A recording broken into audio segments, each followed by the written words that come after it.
students. I'm Gautam.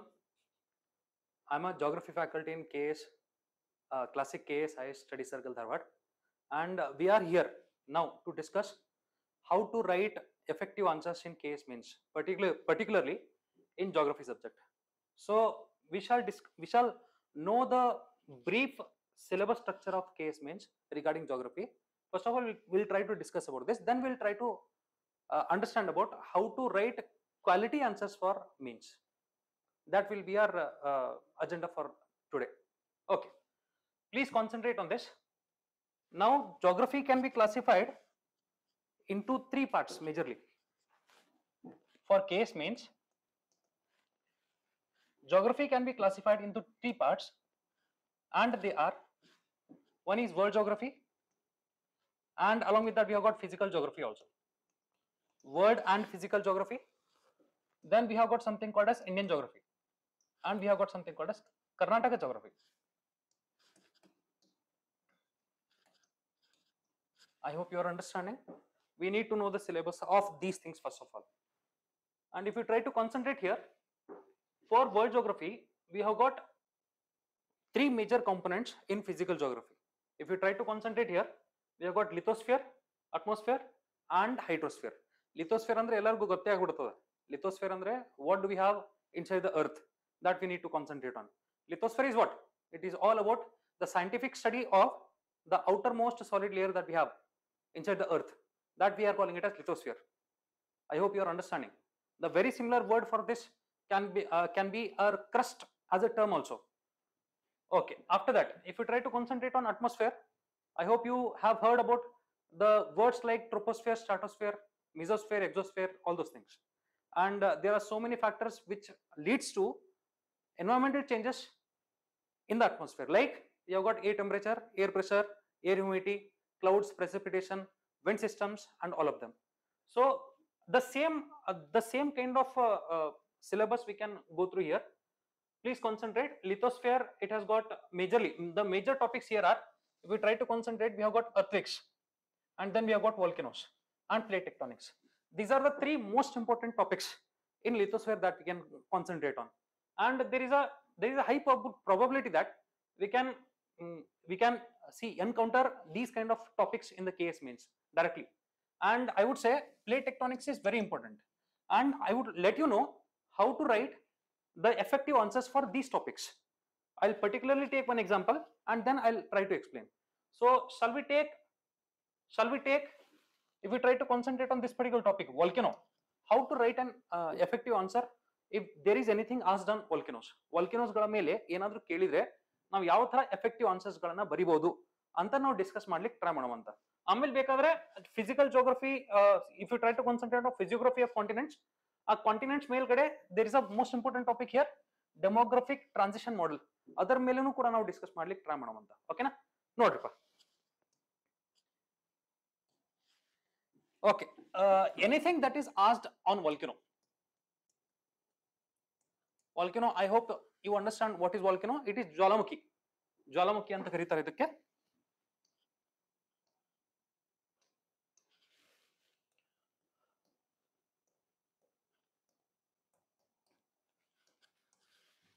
Okay, ಇವಾಗ ಜ್ವಾಲಾಮುಖಿ ಇದೆ ಅಥವಾ ವಲ್ಕೆನೋ ಅಂದ್ರೆ, C first of all the page ಯಾವ ತರ ಇರ್ತದ ಅದನ್ನ ನಿಮ್ಗೆ ತೋರ್ಸ್ಲಿಕ್ಕೆ ಟ್ರೈ ಮಾಡ್ತೇನಂತ.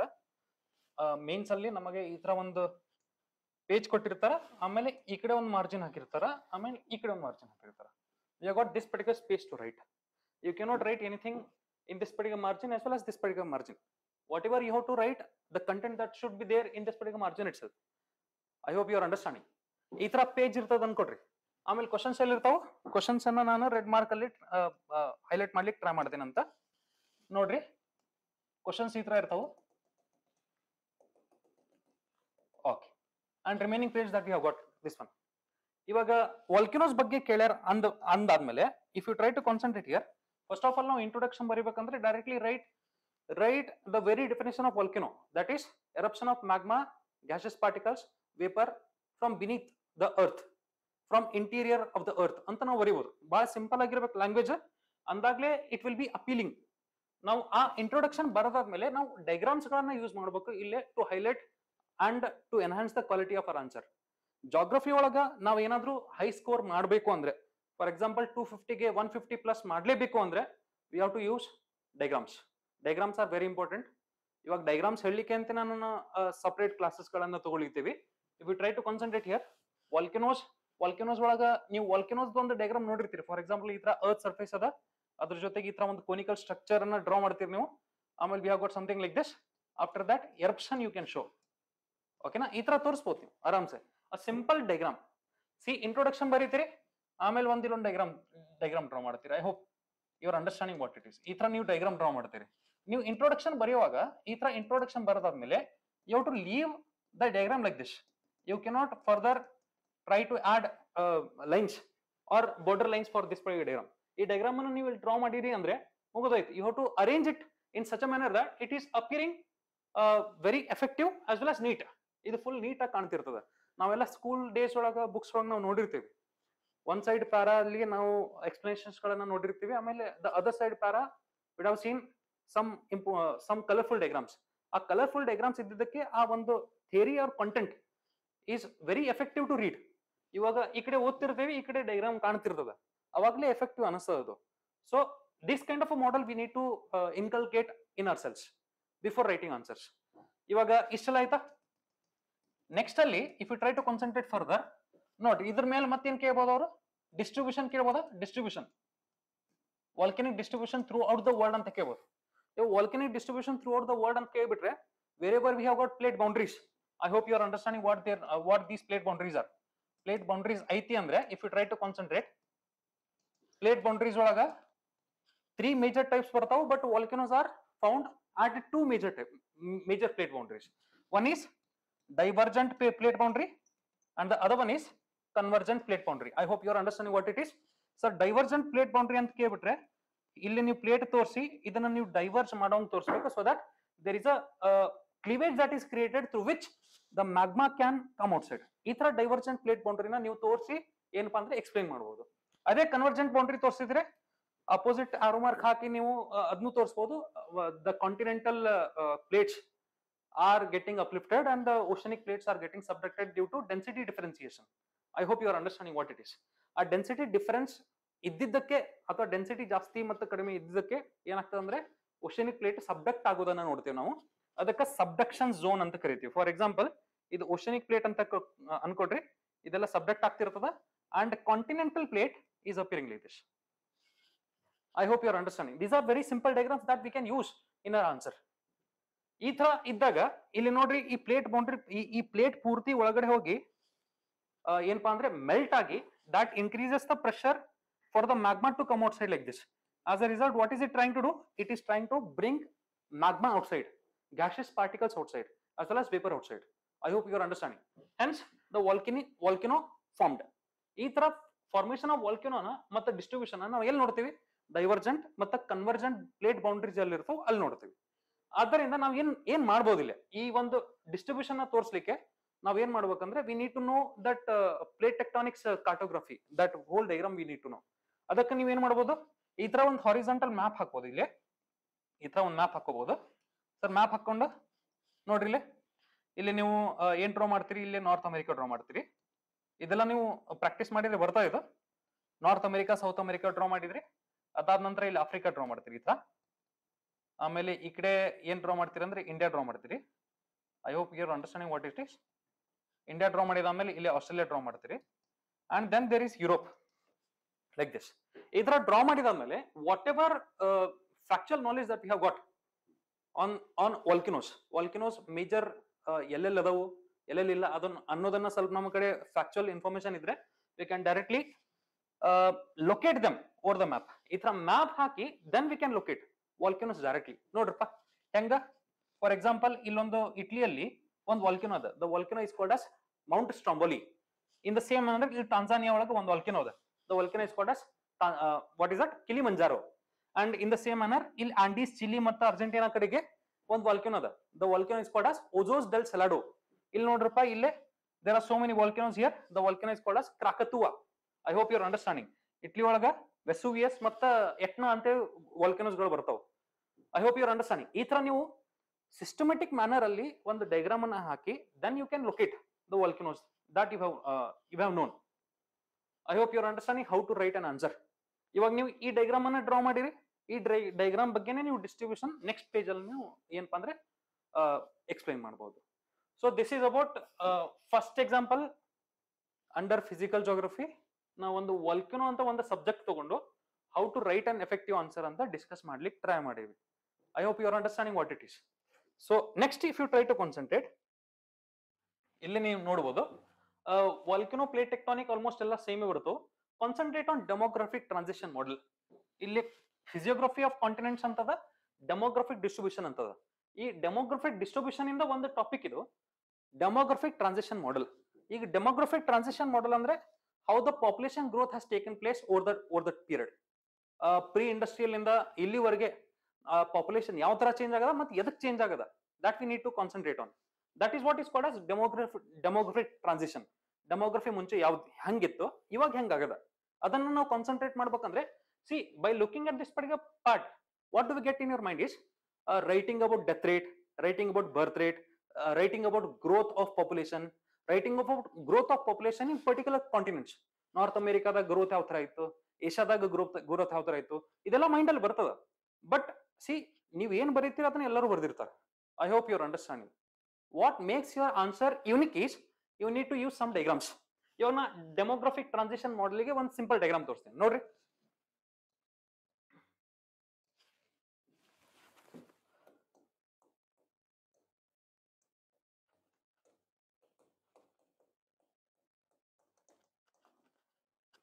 Demographic transition model.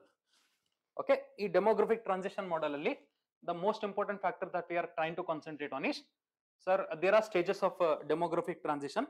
ಈ ಸ್ಟೇಜಸ್ ಗಳನ್ನ ನಾವು 4 ಸ್ಟೇಜಸ್ ಒಳಗೆ ಡಿವೈಡ್ ಮಾಡ್ಬಿಟ್ಟೇವೆ. ಓಕೆನಾ, 4 stages. I hope your understanding.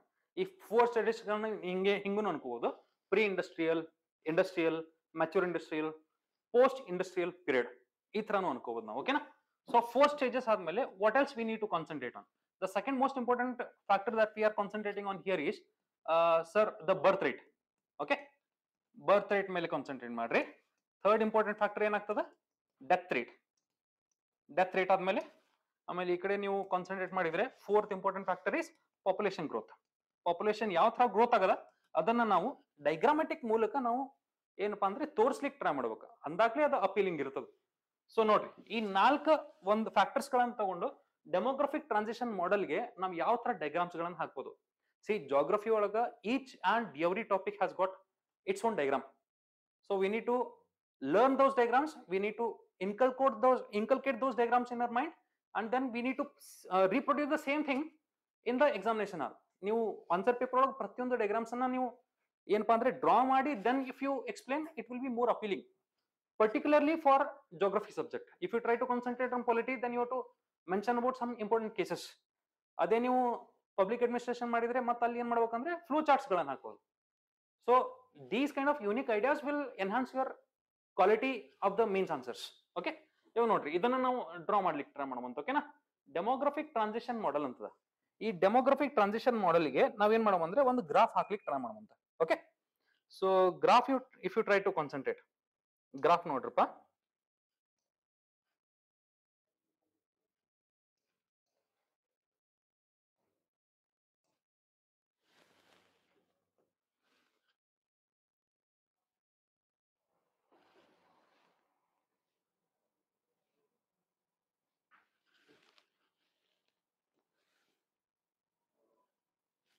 Okay, ಈ ತರ ಒಂದು ಗ್ರಾಫ್ ಹಾಕೊಂಡೆ ನಾನು. So what am I trying to do is, ಇಲ್ಲಿ ನೋಡ್ರಿ ಇದನ್ನ ಏನ್ ಬರೀತೇನೆ ಅಂದ್ರೆ ಇದಕ್ಕೆ ನಾನು ಪಾಪ್ಯುಲೇಷನ್ ಗ್ರೋತ್ ಅಂತ ಬರೆದ್ಬಿಡ್ತೇನೆ. ಈ ಕಡೆ what this becomes, this is our X Axis. Okay, population growth ಅಂತ ಬರಲಿದ್ದೇನೆ. ಆಮೇಲೆ ಇಲ್ಲಿ ಸ್ಟೇಜಸ್ ಬರಿಬಹುದು ನಾವು. ಓಕೆನಾ, ನಾ 4 ಸ್ಟೇಜಸ್ ಹೇಳಿದ್ನಲ್ಲ, ಆ 4 ಸ್ಟೇಜಸ್ ಗಳನ್ನ ನಾವು ಬರಿಬಹುದಿಲ್ಲ. 4 ಸ್ಟೇಜಸ್ ಅಂದ್ಕೂಡಲೇನೆ if you try to concentrate further, ಇದನ್ನ ನಾವು 4 ಪಾರ್ಟ್ಸ್ ಒಳಗೆ ಡಿವೈಡ್ ಮಾಡ್ಬಿಡುವಂತ. ಓಕೆ, ಈ ತರ 4 ಪಾರ್ಟ್ಸ್ ಒಳಗೆ. So this becomes our stage 1 pre industrial, this becomes our stage 2 sir industrial, this becomes our stage 3 mature industrial, and this becomes our stage 4, and this is what is called as post industrial. ಈ ತರ ನಾವು diagrams ಗಳನ್ನ draw ಮಾಡಬಹುದು. Okay, so this side ನಾವೇನ್ ಮಾಡೋಣ ಅಂದ್ರೆ ಬರ್ತ್ rate ಮತ್ತು death rate ಅಂತ ಹಾಕೋಣ. ಓಕೆನಾ? This denotes this y axis denotes birth rate as well as death rate. I hope you are understanding what it is. ಈ ತರ ಆಯ್ತು ಅನ್ಕೊಡ್ರಿ. Okay, so birth rate death rate ಅಂದ್ಕೊಳ್ಳೇನೆ ಇಲ್ಲಿ ನೀವು ಇದನ್ನ 1 2 3 4 5 ಅಂತ ಆಕ್ಸಿಸ್ ಹಾಕ್ಬೋದು. ಅಂಡ್ ಈ ಕಡೆ ನೀವೇನ್ ಮಾಡ್ಬೋದು ಅಂದ್ರೆ ಬಿಲಿಯನ್ಸ್ ಅಲ್ಲಿ ನೀವು ಪಾಪ್ಯುಲೇಷನ್ ನ ಡ್ರಾ ಮಾಡ್ಬೋದು. ಐ ಹೋಪ್ ನೋಡ್ರಿಪ್ಪ, ಇಲ್ಲಾಂದ್ರೆ stability of the population it is all about. Okay, ನೋಡ್ರಿ ಈ ತರ ಅದ ಅನ್ಕೊಡ್ರಿ. ಓಕೆ, ನೋಡ್ರಿ ಇವಾಗ ನಾ ಏನ್ ಮಾಡ್ತೇನೆ ಅಂದ್ರೆ ಸ್ಟಾರ್ಟಿಂಗ್ ಅಲ್ಲಿ ಪ್ರೀ ಇಂಡಸ್ಟ್ರಿಯಲ್ ಅಂದ್ರೆ ಅವಾಗ ಅಷ್ಟೊಂದು ಟೆಕ್ನಾಲಜಿಕಲ್ ಇನೋವೇಷನ್ ಇರಲಿಲ್ಲ ಅಂಡ್ ಮೆಡಿಕಲ್ ಇನೋವೇಷನ್ ಇರಲಿಲ್ಲ. ಆದ್ದರಿಂದ ನಮಗೆ ಏನ್ ನೋಡ್ತಿದ್ವಿ ಅಂದ್ರೆ high birth rate high death rate ನೋಡ್ತಿದ್ವಿ. High birth rate high death rate ಅಂದ್ರೆ definitely sir the line of birth rate I am trying to draw it with yellow colour. Okay, yellow colour ನಾನು 6 ಅಂತ birth rate ಇಟ್ಟೆ ನೋಡ್ರಿಪ್ಪ, very high birth rate. Okay, in the same manner ಅದು ಎಲ್ಲಿ first stage ಅಲ್ಲಿ ನೋಡ್ರಿ, first stage ಇಲ್ಲದ first stage ಅಲ್ಲಿ ನಾನು ಹೈ ಬರ್ತ್ ರೇಟ್ ಅಂತ ಹೇಳಿ ಇಟ್ಟಿನಿ. I hope you are understanding what it is. ಇದ್ರ ಜೊತೆಗೆ ನಾ ಏನ್ ಮಾಡ್ಲಿಕ್ಕೆ ಅಂದ್ರೆ ಗ್ರೀನ್ ಕಲರ್ ಒಂದು ಲೈನ್ ತಗೊಳ್ಳಿಕ್ಕೆ. ಗ್ರೀನ್ ಕಲರ್ ಲೈನ್ ತಗೊಂಡೆ ಅಂದ್ರೆ that denotes our death rate. Okay, death rate ಕೂಡ ನಾನು ಹೈ ಅಂತ ಇಟ್ಟಿನಿ. So both of them are colliding with each other like this, overlapping with one other. ಇದು line of birth rate and the green line that we have got is the line of death rate. Okay, so stage 1 ಅಲ್ಲಿ ಏನಿತ್ತಂದ್ರೆ ಬರ್ತ್ rate ಮತ್ತು death rate ಎರಡು ಹೈನೇ ಇದ್ವು. ಆದ್ರಿಂದ ನೋಡ್ರಿಪ್ಪ ಎರಡನ್ನೂ ಜಾಸ್ತಿನೇ ಇಟ್ಟೆ ನಾನು. ಸೂನ್ ಆಫ್ಟರ್ ದಟ್ ಇವಾಗ ಬರ್ತ್ ರೇಟ್ ಮತ್ತು ಡೆತ್ ರೇಟ್ ಜಾಸ್ತಿ ಇದ್ರೆ what happens to the population? Population will it grow, will it decrease or will it be stable? That we need to concentrate on, right? ಈ ಕಡೆ ಎಷ್ಟು ಜನ ಹುಟ್ಲಿಕ್ಕತ್ತಾರ ಅಷ್ಟೇ ಜನ ಸಾಯ್ಲಿಕ್ಕತ್ತಾರ ಅಂದ್ರೆ definitely population will be stable. ಆ ಸ್ಟೇಬಲ್ ಪಾಪ್ಯುಲೇಷನ್ ನಾ ಇಲ್ಲೇ ಡಿನೋಟ್ ಮಾಡ್ಲಿಕ್ಕೆ ಟ್ರೈ ಮಾಡ್ಲಿದ್ದೀನಿ. ಸೊ ಪಾಪ್ಯುಲೇಷನ್ ಲೈನ್ ನ ನಾನು ಈ ತರ ಈ ಒಂದು ಕಲರ್ಲೆ ಡಿನೋಟ್ ಮಾಡ್ಲಿಕ್ಕೆ ಟ್ರೈ ಮಾಡ್ಲಿದ್ದೀನಿ. ಓಕೆನಾ? ನೋಡ್ರಿ ಇದು ಪಾಪ್ಯುಲೇಷನ್ ಲೈನ್ ಅಂತ. Okay, so can I say stable population? there is no growth, there is no decrease in the population. I hope you are understanding. This side we have got death rate and birth rate, and here we have got the line of population growth. Stage ಅನ್ನಲ್ಲಿ ಈ ತರ stable population growth ಇತ್ತು and birth rate ಮತ್ತು death rate ಎರಡು ಬಹಳ ಜಾಸ್ತಿ ಇತ್ತು ಅನ್ಕೊಡ್ರಿ. Suddenly if you try to concentrate on stage 2, soon after we entered into stage 2, that is industrial. Pre industrial ಆದ್ಮೇಲೆ ಇಂಡಸ್ಟ್ರಿಯಲ್. ಈ ಇಂಡಸ್ಟ್ರಿಯಲ್ ಪೀರಿಯಡ್ ಅಲ್ಲಿ ನಾವೇನ್ ಮಾಡಿದ್ವಿ ಅಂದ್ರೆ ಅಥವಾ ನಾವೇನ್ ಅಬ್ಸರ್ವ್ ಮಾಡಿದ್ವಿ ಅಂದ್ರೆ ಮೆಡಿಕೇಶನ್ಸ್ ಅಂಡ್ ಮೆಡಿಕಲ್ ಫೆಸಿಲಿಟೀಸ್ ಎಲ್ಲ ಎನ್ಹಾನ್ಸ್ ಆಗ್ಬಿಟ್ಟಿದ್ವು. ಆದ್ದರಿಂದ ಏನಾಗ್ತದ ಡಿಸೀಸಸ್ ಎಲ್ಲ ನಾವು ಏನಪ್ಪಾ ಅಂದ್ರೆ ಅವಾಯ್ಡ್ ಮಾಡಬಹುದು, ಡಿಸೀಸ್ ಎಲ್ಲ ಕ್ಯೂರ್ ಮಾಡಬಹುದು. ಅದನ್ನೆಲ್ಲ ಕ್ಯೂರ್ ಮಾಡಿದ ಕೂಡಲೇ can I say death rate reduces. Death rate reduce ಆಗ್ತದಂದ್ರೆ definitely there is a possibility of growth, positive growth in the population. How? If you try to concentrate here, ನಾನು death rate ಮೇಲೆ ಅಷ್ಟೇ concentrate ಮಾಡ್ಲಿಕ್ಕೆ ಇವಾಗ death rate decrease ಆಗ್ತದೆ due to medical facilities. Death rate ನ ಯಾವ ತರ ನಾವು ಡಿಕ್ರೀಸ್ ಮಾಡ್ಲಿಕ್ಕೆ ಟ್ರೈ ಮಾಡ್ಲಿಕ್ಕೆ ನೋಡ್ರಿ ಈ ತರ stage 2. And but there is no effect on birth rate. As a result, what am I trying to do is I am trying to keep the birth rate stable there itself, even in the second stage like this. I hope you are understanding. ಇವಾಗ birth rate ಜಾಸ್ತಿ ಅದ, death rate ಕಡಿಮೆ ಆಗ್ಲಿಕ್ಕೆ ಅಂದ್ರೆ definitely population ಏನಾಗ್ತದೆ? Population ಜಾಸ್ತಿನೇ ಆಗ್ಬೇಕು. ಆದ್ದರಿಂದ ಪಾಪ್ಯುಲೇಷನ್ ಹೆಂಗ್ ಜಾಸ್ತಿ ಆಗ್ತದ ಅನ್ನೋದನ್ನ ನಾ ಇಲ್ಲಿ ತೋರಿಸ್ಲಿಕ್ಕೆ. ಪಾಪ್ಯುಲೇಷನ್ ಜಾಸ್ತಿ ಆಗ್ಬೇಕಲ್ಲ ಈ ತರ. ಸೊ ಪಾಪ್ಯುಲೇಷನ್ ಜಾಸ್ತಿ ಆಗ್ಲಿತ್ತು ನೋಡ್ರಿ. See population is increasing. I hope you are understanding. Okay, ನೋಡ್ರಿ population is increasing in this particular manner. ಈ ತರ population started to increase rapidly. Okay, ಇದೆಲ್ಲ ಆದ ನಂತರ ಸ್ಟೇಜ್ 3 ಒಳಗೆ ಏನಾಗ್ತದೆ ನೋಡ್ರಿ ಸರ್, ಡೆತ್ ರೇಟ್ ಅಂತೂ ಕಡಿಮೆ ಆಗದ, that will further decrease due to innovation and technology like this. Death rate ಪೂರ್ತಿ ಕಡಿಮೆ ಆಗಬಿಟ್ಟದ ಈಗ. Okay, what about birth rate? Birth rate due to if you try to concentrate on family planning. ನೀವು ಚೈನಾದ policy ಕೇಳಿಬಿಟ್ಟಿರ್ತೀರಿ, 1 family 1 child, ಆ ತರ ಎಲ್ಲ policies ಗಳನ್ನ ಕೇಳಿರ್ತೀರಿ. And even we had a policy called as reducing the total fertility rate to 2.1. ಆ ಒಂದು policy ಇತ್ತು and we have done par on it and we have achieved already a total fertility rate at 2. I hope you are understanding. So ಇವಾಗ birth rate ಪೂರ್ತಿ ಕಡಿಮೆ ಆಗದಂದ್ರೆ birth rate ನ ಕಡಿಮೆ ತೋರಿಸ್ಬೇಕಲ್ಲ ನಾನು. So birth rate ಇವಾಗ ಕಡಿಮೆ ಆಗ್ತದೆ ಸ್ಟೇಜ್ 3 ಅಲ್ಲಿ. ಸ್ಟೇಜ್ 3 ಅಲ್ಲಿ ಬರ್ತ್ ರೇಟ್ ಕಡಿಮೆ ಆಗ್ಲಿತ್ವ. ಓಕೆ ಓಕೆ, ಸ್ಟೇಜ್ 3 ಅಲ್ಲಿ ಬರ್ತ್ ರೇಟ್ ಕಡಿಮೆ ಆಗ್ಲಿತ್ತ ಈ ತರ ನನ್, ಅಥವಾ ನಾವು ಈ ತರನು ತೋರಿಸಬಹುದು. ಇದನ್ನ ವೇಟ್ ಮಾಡ್ರಿ.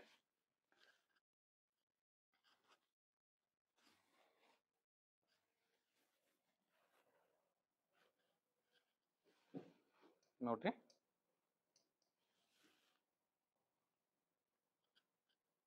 ಡೆತ್ ರೇಟ್ ಕಡಿಮೆ ಆಯ್ತು ಬಟ್ ಬರ್ತ್ ರೇಟ್ ಸೇಮ್ ಆಯ್ತು. ಬರ್ತ್ ರೇಟ್ ಸ್ಟೇಬಲ್ ಇತ್ತು ಅವಾಗ ಸ್ಟೇಜ್ 2 ಅಲ್ಲಿ. ಅಂಡ್ ಪಾಪ್ಯುಲೇಷನ್ ರ್ಯಾಪಿಡ್ಲಿ ಗ್ರೋ ಆಗಿತ್ತು. ಪಾಪ್ಯುಲೇಷನ್ ರ್ಯಾಪಿಡ್ಲಿ ಗ್ರೋ ಆಗಿತ್ತು. I hope you are understanding what it is. ಇವಾಗ ಡೆತ್ ರೇಟ್ ಸ್ಟೇಬಲ್ ಆಗ್ಬಿಡ್ತದೆ. ಯಾಕಂದ್ರೆ ಡೆತ್ ರೇಟ್ ಆಲ್ಮೋಸ್ಟ್ ಡೌನ್ ಆಗದ ಡ್ಯೂ ಟು ಮೆಡಿಕಲ್ ಇಂಪ್ರೂವ್ಮೆಂಟ್. ಅದರ ಸಂಬಂಧ ಡೆತ್ ರೇಟ್ ನೋಡ್ರಪ್ಪ ಈ ತರ ಅದ. ಓಕೆ, ಸ್ಟೇಬಲ್ ಆಗ್ಬಿಟ್ಟದ. What about birth rate? Sir birth rate ಮೇಲೆ ಕಾನ್ಸಂಟ್ರೇಟ್ ಮಾಡ್ಲಿಕ್ಕೆ ಟ್ರೈ ಮಾಡ್ರಿ. ಬರ್ತ್ ರೇಟ್ ಮ್ಯಾಚ್ಯೂರ್ ಇಂಡಸ್ಟ್ರಿಯಲೈಸೇಷನ್ ಬಂದಾಗ what happened, we used, I told you there are some policies to control population growth. ಅದರ ಸಂಬಂಧ ಬರ್ತ್ ರೇಟ್ ನ ಕಡಿಮೆ ಮಾಡ್ಲಿಕ್ಕೆ ಟ್ರೈ ಮಾಡಿದ್ವಿ. ಬರ್ತ್ ರೇಟ್ ನ ಕಡಿಮೆ ಮಾಡ್ಲಿಕ್ಕೆ ಟ್ರೈ ಮಾಡಿದಾಗ the diagram appear like this. C, ಕಡಿಮೆ ಆಯ್ತಾ? ಕಡಿಮೆ ಆದ ಕೂಡಲೇ ಏನಾಗಬೇಕು ಈಗ? ಇವಾಗ ಏನಾಗಬೇಕು? ಪಾಪ್ಯುಲೇಷನ್ ಗ್ರೋತ್ ಸ್ಟೇಬಲ್ ಆಗ್ಬೇಕು. ಇಲ್ಲಿ ಡೆತ್ ರೇಟ್ ಕಡಿಮೆ ಆಗುವಾಗ the population growth we have seen it rapid. I hope you are understanding. Population increase ಆಗ್ಬಿಟ್ಟದ ರ್ಯಾಪಿಡ್ಲಿ ಈ ತರ. But soon after even the death rate reduces, the population won't increase further. ಅದರ ಸಂಬಂಧ ನಾವು ಏನ್ ನೋಡ್ಲಿಕ್ಕೆ ಅಂದ್ರೆ in the stage 4 we are able to see the population also being stable. And this particular diagram will appeal the examiner like he has done something very good research on demographic transition model. ಇದನ್ನ ನೀವು explain ಮಾಡೋದಿರೋದಲ್ಲ. Stage 1 ನ explain ಮಾಡ್ಬೇಕು. ಅಲ್ಲಿ high death rate ಮತ್ತು high birth rate ಅದ, ಅದ್ರ ಸಂಬಂಧ stable population ಅದ ಅಂತ ಹೇಳಿ. ಅದಾದ್ಮೇಲೆ ಸ್ಟೇಜ್ 2 ಅಲ್ಲಿ ಡೆತ್ ರೇಟ್ ಕಡಿಮೆ ಆಗ್ತದ, ಬರ್ತ್ ರೇಟ್ ಸ್ಟೇಬಲ್ ಇರ್ತದ, due to which the population grows rapidly ಅಂತ ಬರಿಬೇಕು. ಸ್ಟೇಜ್ 3 ಅಲ್ಲಿ ಏನಾಗದ್ ನೋಡ್ರಿ, ಬರ್ತ್ ರೇಟು ಕಡಿಮೆ ಆಗ್ಬಿಟ್ಟದ, ಡೆತ್ ರೇಟ್ ಅಂತೂ ಕಡಿಮೆ ಆಗಿತ್ತು ಮುಂಚೆನೆ. ಅದ್ರ ಸಂಬಂಧ population starts to become stable. Population grow ಆಗಂಗಿಲ್ಲ, ಇವಾಗ ಸ್ಟೇಬಲ್ ಆಗ್ಲಿರ್ತದ. I hope you are understanding what it is. Isn't it simple? ನೋಡ್ರಿ, ಈ ತರ ನೀವು ಡಯಾಗ್ರಾಮ್ಸ್ ಗಳನ್ನ ಡ್ರಾ ಮಾಡಿ. For example this particular topic ಗೆ ಈ ಡಯಾಗ್ರಾಮ್ ಅನ್ನು ಆರಾಮ್ಸೆ ಡ್ರಾ ಮಾಡಬಹುದು ನೀವು. ಇದೇ ಸೇಮ್ ಈ ತರ ಡಯಾಗ್ರಾಮ್ಸ್ ಗಳನ್ನ ಡ್ರಾ ಮಾಡಿ ನೀವು ಅಪೀಲಿಂಗ್ ಅಥವಾ ಯೂನಿಕ್ ಮಾಡ್ಕೋಬಹುದು ನಿಮ್ಮ ಆನ್ಸರ್ಸ್ ಗಳನ್ನ. I hope you are understanding what it is. Okay, so this is about the second example. ನಾವು ಮತ್ತೆ ಎಕ್ಸಾಂಪಲ್ಸ್ ಗಳನ್ನ ನೋಡ್ಲಿಕ್ಕೆ ಟ್ರೈ ಮಾಡೋಣ. ಓಕೆ, ನೋಡ್ರಿ, what else do we have? Indian ಈ ಫಿಸಿಕಲ್ ಜಿಯೋಗ್ರಫಿ ಆಫ್ ಇಂಡಿಯಾಗೆ ಬರೋಮಂತ. ಇಲ್ಲಿ climate, river system, soil, natural vegetation ಅಂದ್ರೆ ನಿಮ್ಗೆಲ್ಲರೂ ಗೊತ್ತಾಗ್ಬಿಡ್ತದ. ಇದೆಲ್ಲ ನೀವೆಲ್ಲ ಕಲ್ತಿರ್ತೀರಿ. If you try to concentrate on mineral resources, iron ore, manganese, copper, bauxite, coal, petroleum, natural gas, nuclear deposits ಅಂತ ಹೇಳ್ದ.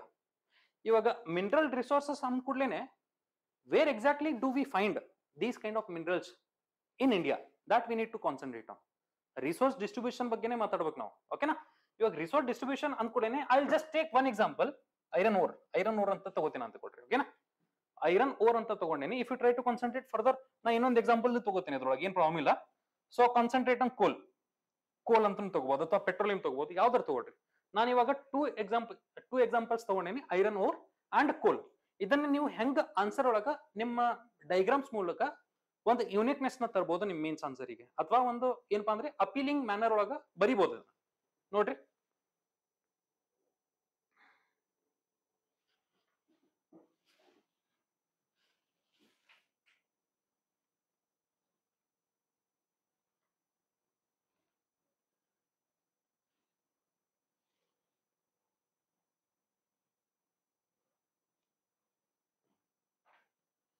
ನೋಡ್ರಿ,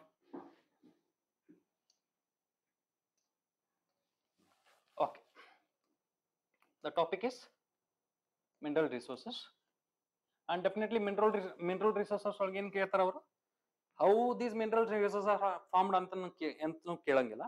other they will concentrate on mineral distribution. Okay, ಇವಾಗ ಮಿನರಲ್ ಡಿಸ್ಟ್ರಿಬ್ಯೂಷನ್ ಅಂದ್ಕೂಡಲೇ we need to show them the location, right? Exactly ಎಲ್ಲಿ ಸಿಗ್ತಾವ ಅಂತ ತೋರಿಸ್ಬೇಕು ನಾವು ಅದನ್ನ. Okay, so concentrate on iron ore. ಇವಾಗ ಐರನ್ ಓರ್ ಅಂತ ಒಂದು ಎಕ್ಸಾಂಪಲ್ ತಗೊಂಡೇನಿ. ನೆಕ್ಸ್ಟ್ ಪೇಜ್ ಅಲ್ಲಿ we shall discuss about coal. Okay, ನೋಡ್ರಿಪ್ಪ, ಕಾನ್ಸಂಟ್ರೇಟ್. ನೋಡ್ರಿ, ಇವಾಗ ಐರನ್ ಓರ್, ಇವಾಗ ನಾ ಐರನ್ ಓರ್ ಅಂತ ಬರ್ದೇನಂದ್ರೆ definitely I have to show you distribution. Distribution ಹೆಂಗ್ ತೋರಿಸ್ತೀರಿ? By drawing a map. Maps become very important ನಾವು. Okay, Notary. How do you draw the map? Please pay attention. India map, at least one rough diagram draw ಮಾಡ್ಲಿಕ್ಕಂತೂ ಬರಲೇಬೇಕು if you are writing mains answer. So India map draw ಮಾಡೋದಿದ್ರೆ ಈ ತರ you can draw.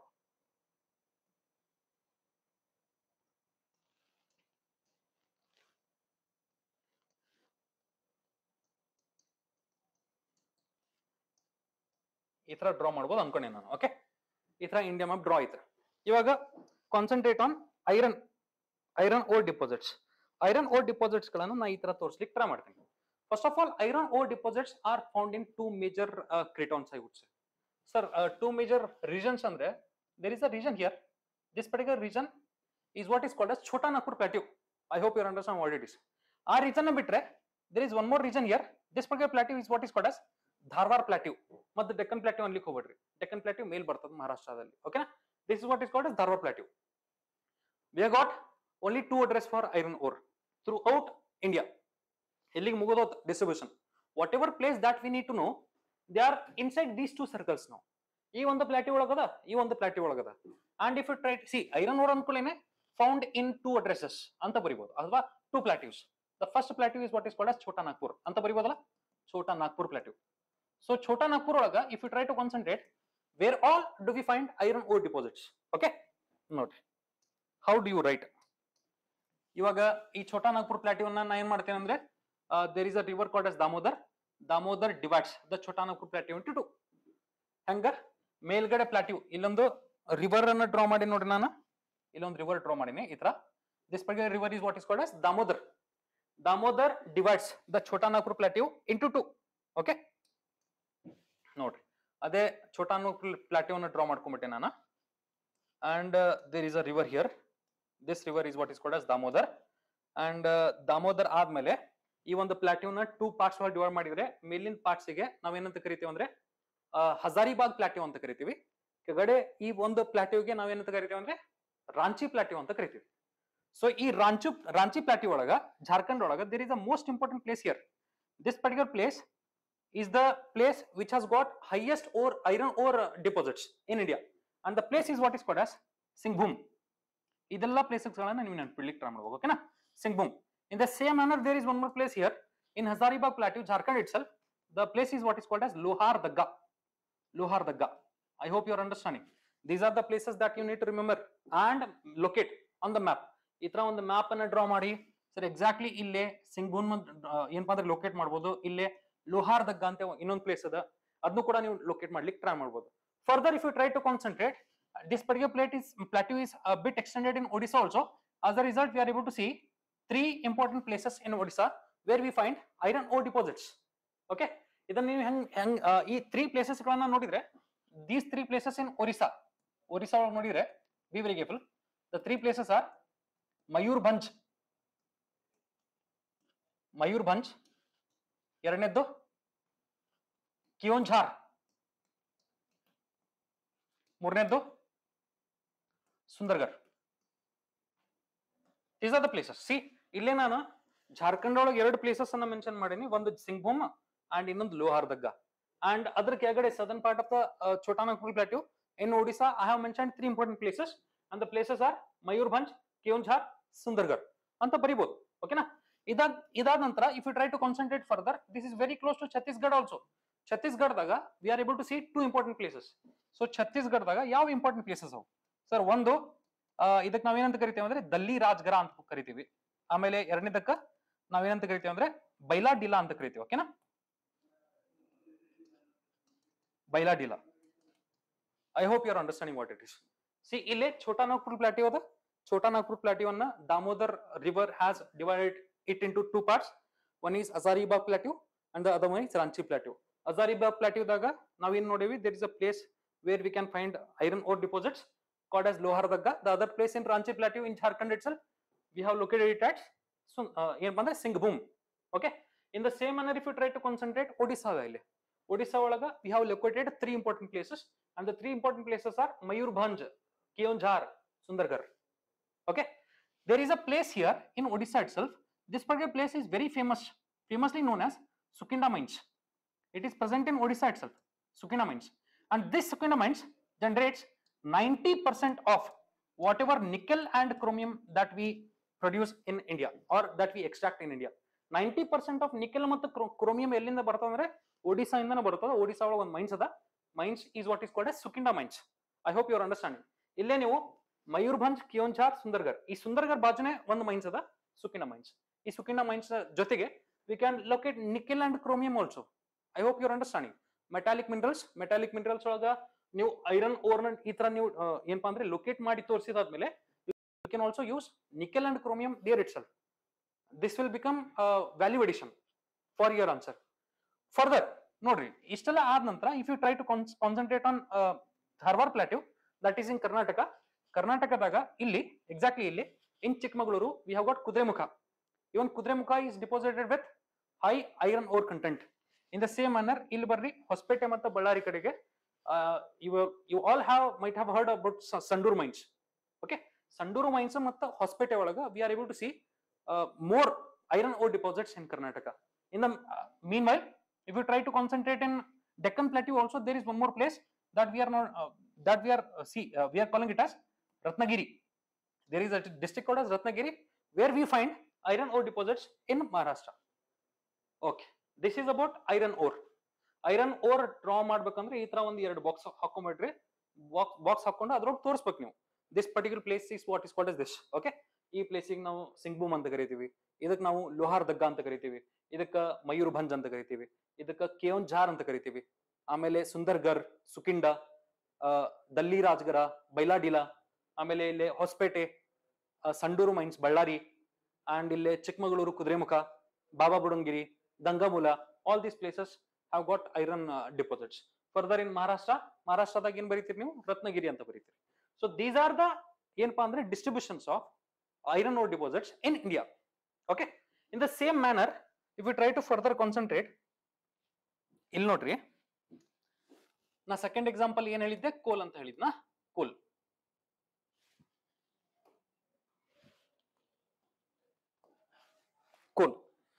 Concentrate on ಕೋಲ್. ಇವಾಗ ಕೋಲ್ ಅಂದ್ಕೂಡ್ಲೇನೆ ಎಲ್ಲಿ ಕಂಡು ಬರ್ತದೆ ಇದು? ಫಾರ್ ಎಕ್ಸಾಂಪಲ್ ನಾ ಇಂಡಿಯಾದ ಡ್ರಾ ಮಾಡ್ಬೇಕು, ಮತ್ತೆ India map. Okay,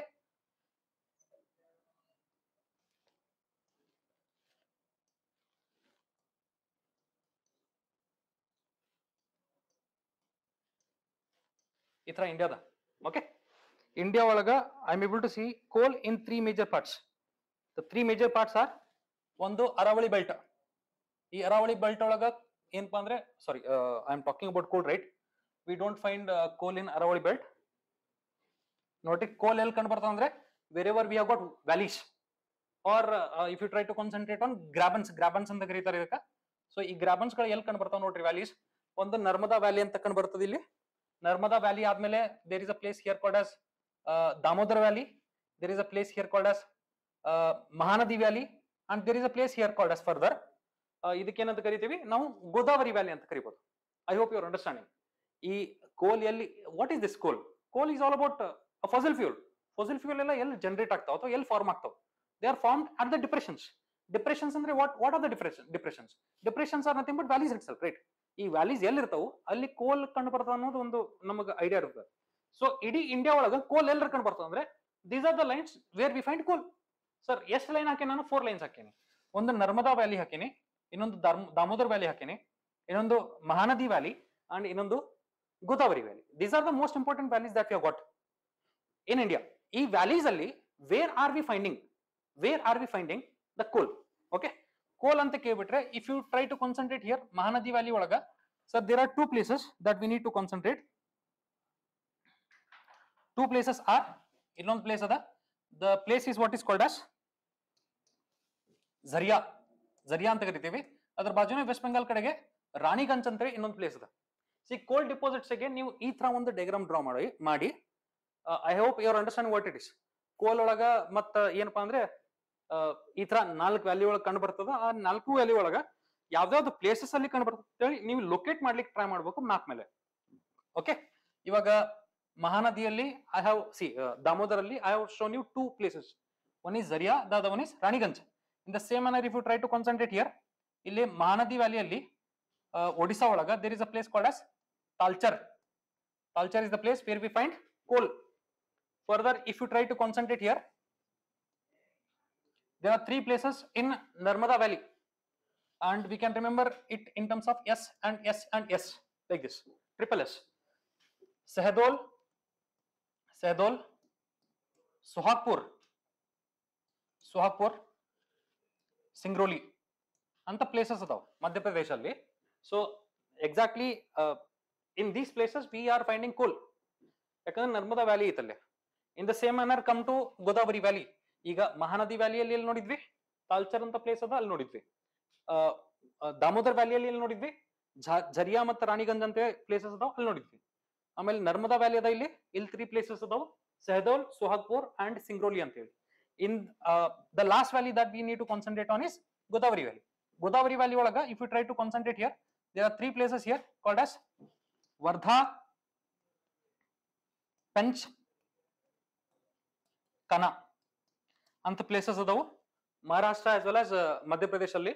These are the places where we find coal further. And why are we finding coal here itself?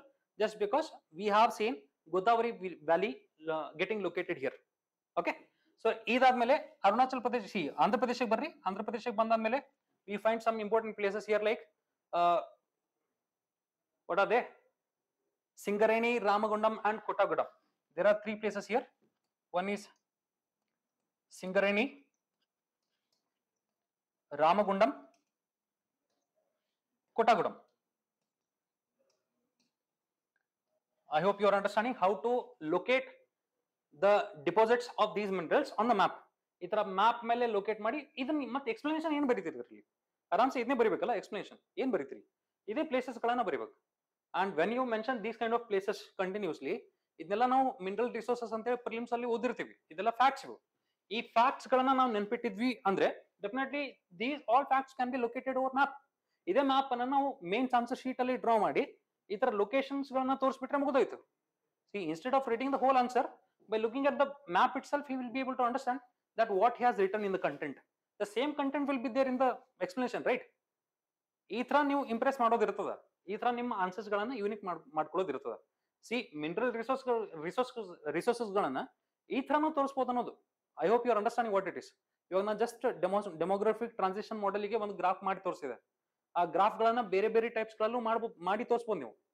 Okay okay okay what else ನೋಡ್ರಿ.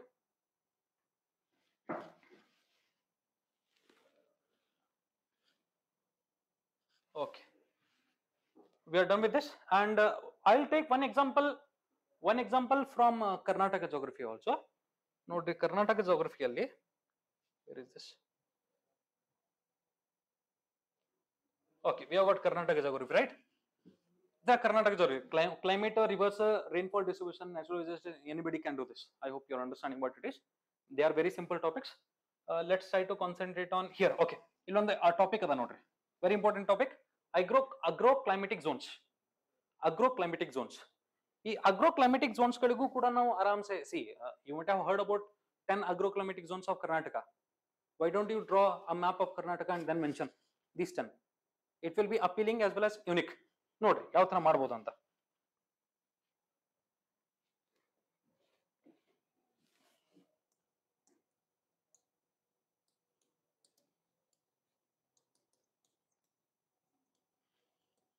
Okay, we have got agroclimatic zones. Karnataka ಒಂದು rough map draw ಮಾಡ್ಲಿಕ್ಕೂ ಬರ್ತಿರ್ಬೇಕು ನಿಮಗೆ. See,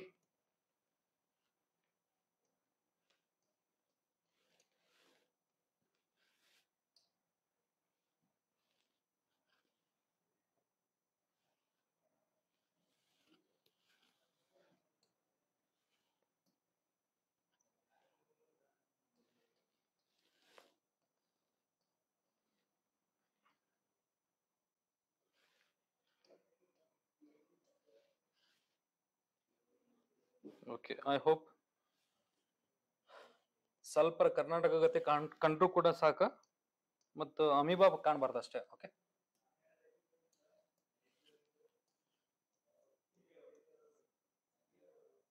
ಈ ತರ Karnataka ಕಂಡದ. Okay, so ಇದರ Karnataka draw ಮಾಡಿದಾದ್ಮೇಲೆ you have to mention those 10 agroclimatic zones, right? 10 zones. ಈ zones ಗಳನ್ನ ಇನ್ಸ್ಟೆಡ್ ಆಫ್ ರೈಟಿಂಗ್ ನೀವು ಬರೆಯೋದಂತೂ ಬರೆಯಲೇಬೇಕು, but in other side of the margin or other side of the part of the answer You can draw this kind of a diagram and then mention the 10 agroclimatic zones which are present. ಅಥವಾ ನೀವು ಇಲ್ಲಿ ಬರೆದ್ರಿಪ್ಪ, for example 10 agroclimatic zones. First one north eastern transition zone. ಎರಡನೇದು north eastern dry zone. I hope you understanding. ಮೂರನೇದು northern zone. ನಾಲ್ಕನೇದು central zone. ಐದನೇದು eastern zone. I hope you understanding what it is. ಈ ತರ ನೀವು ಬರಿಬೋದಲ್ಲ. So ಇಲ್ಲಿ ಏನ್ ನಂಬರ್ಸ್ ಕೊಟ್ಟಿರ್ತೀರಿ, the same to same numbers you can draw it here or mention the same numbers. ಇದರ ಒಂದು ಡಯಾಗ್ರಾಮ್ ಡ್ರಾ ಮಾಡಿರಿ. ಡಯಾಗ್ರಾಮ್ ಡ್ರಾ ಮಾಡಿದಾದ್ಮೇಲೆ what you have to mention here is, ಇಲ್ಲಿ ನೋಡ್ರಿ ಇಲ್ಲಿ ನೀವು ನಂಬರ್ 1 ಅಂತ ಮೆನ್ಷನ್ ಮಾಡಬಹುದು. That becomes our northeast transition zone. I hope you are understanding what it is. Further, if you try to concentrate, there is one more zone. This particular zone is what is called as northeast dry zone. Amel zone bartada. The zone is what is called as northern zone. And then there is a zone, central zone. And then there is a zone, eastern zone. Okay? I am giving you an example how to mention these points in the diagram. Okay.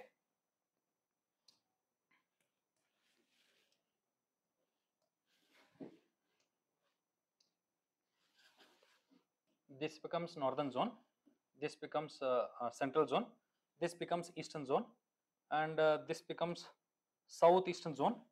This becomes how many we have got? 1, 2, 3, 4, 5, 6. After that, we have got northern transition zone, southern transition zone, Malenadu region and coastal region. So we have got 10. ಈ ತರ ನೀವು draw ಮಾಡ್ಕೋಬಹುದು ಇದನ್ನ. ಓಕೆನಾ? So in the same manner I'll try to number it down here. This is first, second, third, fourth. What is this? Central zone. Fifth, eastern. Sixth, southern. What about seventh? Southern transition, northern transition, Malenadu and coastal zone. See, you can draw this kind of a diagram for making your answer more appealing, more unique. So this is about the examples that I had planned to discuss today. I hope you understood what it is. ಈ ತರ ನೀವು diagrams ಗಳನ್ನ draw ಮಾಡಿಕೊಂಡು ನಿಮ್ಮ answers ಗಳದ್ದು quality enrichment ಮಾಡ್ಕೋಬಹುದು. So ಸ್ವಲ್ಪ time ಉಳಿದ ನೀವು ಈ ಮ್ಯಾಪ್ಸ್ ಗಳನ್ನ ಸ್ವಲ್ಪ ನೀವು ಪ್ರಾಕ್ಟೀಸ್ ಮಾಡಿದ್ರು ಕೂಡ ಬಂದ್ಬಿಡ್ತದೆ ಅದು. ಅಟ್ ಲೀಸ್ಟ್ ಭಾರತದ ಗತೆ ಕಂಡು ಬಿಟ್ರು ಸಾಕು. You need not write exactly like this, rather you can also do it like this. ನೋಡ್ರಿ ಈ ತರನೂ ಮಾಡ್ಕೋಬೋದಲ್ಲ, ಹಿಂಗ್ ಮಾಡಿ ಮೇಲೊಂದು ಕ್ಯಾಪ್ ಹಾಕಿ ಇಲ್ಲೊಂದು ಕ್ಯಾಪ್ ಹಾಕ್ಬಿಟ್ರೆ ಮುಗಿದು. This becomes our India. Okay, anybody can understand that it is India, appearing like India. ಅಷ್ಟಿದ್ರು ಕೂಡ ಸಾಕು. Okay, so this you can practice and inculcate in your answer to improve your answers. Okay, try to have this into your answer. We'll further discuss about different subjects in coming days. Okay, thank you.